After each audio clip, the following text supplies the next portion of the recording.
मैं मोहतरम जनाब असदुद्दीन अवैसी साहब से गुजारिश करता हूँ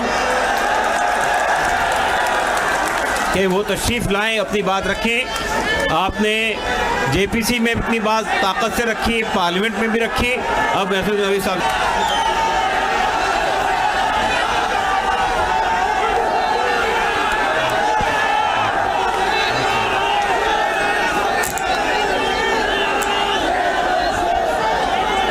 बिस्मिल्लाहिर्रहमानिर्रहीम।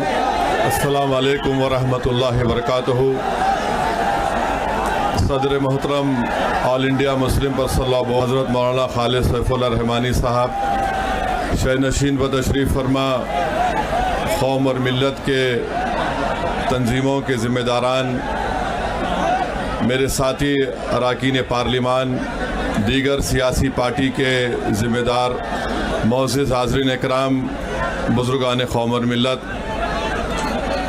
मैं सिर्फ आपके सामने ये अर्ज़ करना चाह रहा हूँ कि नरेंद्र मोदी की हुकूमत वक्फ़ बिल को लाकर क़ानून बनाने की जो कोशिशें कर रही है, उनका मकसद एक ही है।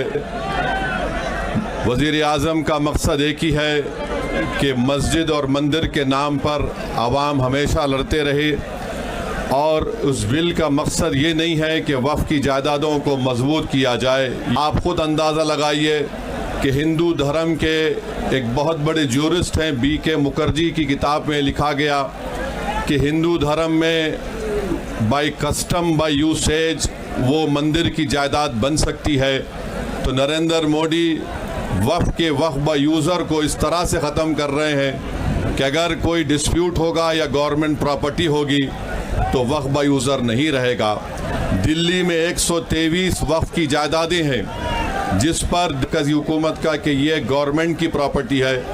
कलेक्टर को इख्तियार देने का मतलब यही है कि कलेक्टर हुकूमत के हक़ में फ़ैसला देगा।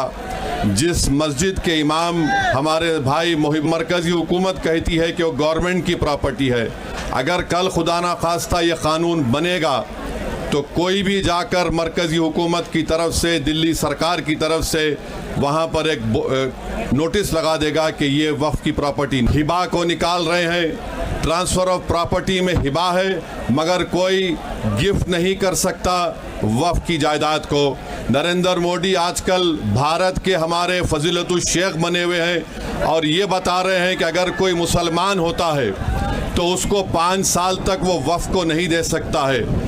ये कहाँ से इनको मालूम हुआ? कौन से फ़िक़्ह ये की किताब में लिखा गया? तो इनका मकसद एक ही है कि भारत के मुसलमानों से उनकी सियासी और मजहबी शनाख्त को छीन लिया जाए। मैं आपको छीनना, इवैक्यू प्रॉपर्टीज़ को छीन लेना, ये मकसद नरेंद्र मोदी की हुकूमत का है। और हम कॉशन कर रहे हैं चंद्रबाबू नायडू को, हमारे पासवान साहब को और नीतीश कुमार तक कायम रहेगी। अगर आप इस वक्त नाजुक वक्त में इस बिल की तायीद करेंगे तो आपको मुसलमान कभी नहीं माफ़ करेगा, क्योंकि आपकी तायीद की वजह से ये बिल क़ानून बनेगा। इसलिए हम उनसे भी कह रहे हैं कि आप इस गैर अनकॉन्स्टिट्यूशनल बिल की तायीद मत करिए।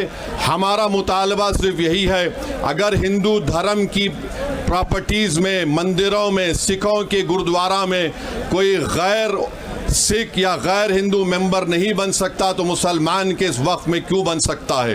तो ये तमाम चीज़ें हैं। हम उम्मीद करते हैं कि हुकूमत इसका नोटिस लेगी। अगर नरेंद्र मोदी इस मुल्क के अमन को ख़राब करना चाहती हैं, वो मस्जिदों और मंदिरों के झगड़ों में जारी होगी।